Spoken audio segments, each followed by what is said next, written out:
संभल में लगातार पुलिस का आतंक जारी है। अभी 2 दिन पहले पोस्टर्स जारी किए गए थे, वीडियो फुटेज से उन पोस्टर्स को निकाला गया था। अब एक इंडियन एक्सप्रेस की रिपोर्ट ने सोशल मीडिया में कोहराम मचा दिया है। उसकी रिपोर्ट के मुताबिक 1000 से ज़्यादा मकान ऐसे हैं जिन पर ताला लटका हुआ है और लोग मारे दहशत से अपने घरों को छोड़ने पर मजबूर हो गए हैं, क्योंकि उन्हें लगता है कि अगर वो घर में रहेंगे तो उनको दंगे के नाम पर, पुलिस पर फायरिंग करने के नाम पर, पत्थरबाजी करने के नाम पर उनको गिरफ्तार कर लिया जाएगा, जिसकी वजह से लोग अपने घरों में ताला लगा करके फरार बताए जा रहे हैं, घर से गायब बताए जा रहे हैं। जिसको लेकर के यूपी पुलिस के ज़रिए ये दावा किया जा रहा है कि हमने दिल्ली में कई टीमें भेजी हैं जो इन घरों में जो लोग रहते हैं उनका पता लगाने के लिए, ताकि वो अपने घरों पर वापस आएं। और इसके साथ ही ये भी कहा जा रहा है कि जिन लोगों ने पत्थरबाजी नहीं की है, जिन लोगों ने कानून को हाथ में नहीं लिया है, उनके खिलाफ कोई एक्शन नहीं लिया जाएगा। डरने की ज़रूरत नहीं है, लोग अपने घरों को वापस आ जाएं। इस तरह की बात एसपी संभल के ज़रिए कही गई है। लेकिन जिस तरह का लगातार संभल में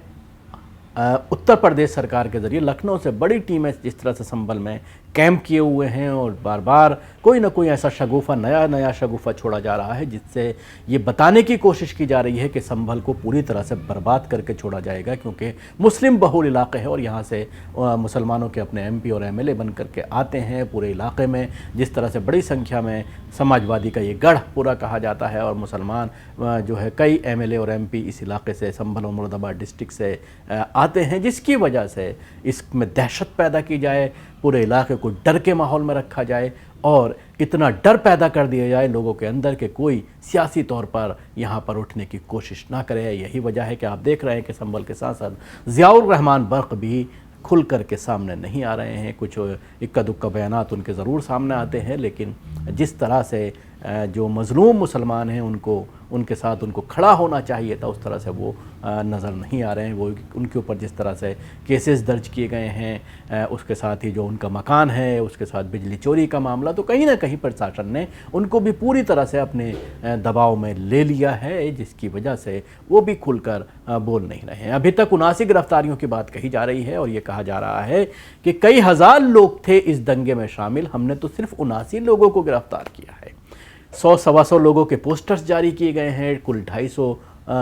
तादाद बताई जा रही है जिनको गिरफ्तार किया जाना है और इनाम की घोषणा भी उस पर की गई है। एक और बड़ी खबर आज सामने आई है कि लखनऊ प्रशासन का एक डेलीगेशन संभल आज पहुंचा है और वो ये जानने की कोशिश कर रहा है कि क्या मुख्यालय जो है, डिस्ट्रिक्ट मुख्यालय, वो बहजोई से शिफ्ट करके संभल में कर दिया जाए, ताकि मुसलमानों को और ज़्यादा खौफ और डर के साए में रखा जा सके। हालांकि पहले मुसलमान इसकी मांग लगातार करते रहे हैं। अखिलेश सरकार में कई बार मांग की गई कि संभल को ज़िला हेडक्वार्टर बनाया जाए ताकि संभल की तरक्की हो पाए, लेकिन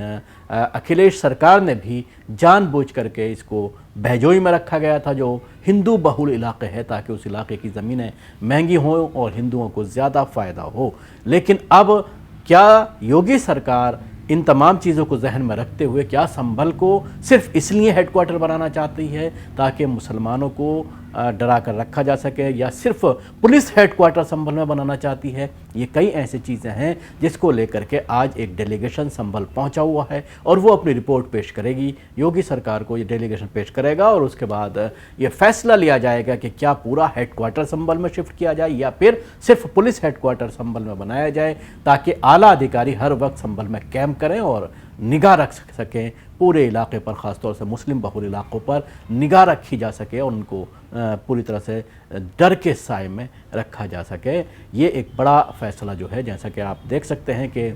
देवबंद में एटीएस सेंटर जो खोला था वो इसीलिए खोला गया था कि पूरा मुस्लिम बहुल इलाके है और मुसलमानों पर निगाह रखी जाए, उनको डरा धमका करके रखा जाए, पूरे इलाके को अपने कब्ज़े में रखा जाए, इसलिए वहाँ पर एटीएस सेंटर खोला गया। तो क्या सिर्फ पुलिस मुख्यालय शिफ्ट करके संभल में ये एक बड़ी प्लानिंग योगी सरकार के ज़रिए की जा रही है? ये 1-2 दिन में पता चल जाएगा, क्योंकि आज डेलीगेशन पहुंचा है और वो अपनी रिपोर्ट फिर योगी सरकार को देगा और उसके बाद आगे का फैसला किया जाएगा। इसके अलावा विदेशी कनेक्शन भी ढूंढे जा रहे हैं इसमें कि एक संभल का बड़ा गैंगस्टर है जो दुबई में रहता है, उसने इसको बड़ी तरह से साजिशन कराया है। लेकिन सवाल वही है कि जो पुलिसकर्मी वीडियो में नज़र आए थे फायर करते हुए, उनके खिलाफ कोई एक्शन नहीं। उसके अलावा जो टीम पहुंची थी उनके साथ जो जय श्री राम के नारे लगाए जा रहे थे, हिंदूवादी संगठन के जो लोग वहां पर मौजूद थे, उनके खिलाफ कोई एक्शन नहीं। गैर मुस्लिम इलाके में कोई डेमोलिशन की कार्रवाई नहीं, सड़कों पर पूरी तरह से इंक्रोचमेंट है, सड़कों पर सीढ़ियाँ उतरी हुई हैं, उन पर कोई कार्रवाई नहीं, सिर्फ मुस्लिम इलाकों में कार्रवाई। उसके अलावा बिजली चोरी का जहाँ तक ताल्लुक़ है वो भी सिर्फ मुस्लिम इलाकों में कार्रवाई की जा रही है। यानी पूरी तरह से मुसलमानों को डराने धमकाने और उनको दहशत में रखने की ये पूरी बड़ी साजिश उत्तर प्रदेश सरकार की है, जिसमें पुलिस और प्रशासन पूरी तरह से योगी आदित्यनाथ के साथ खड़ा नजर आ रहा है।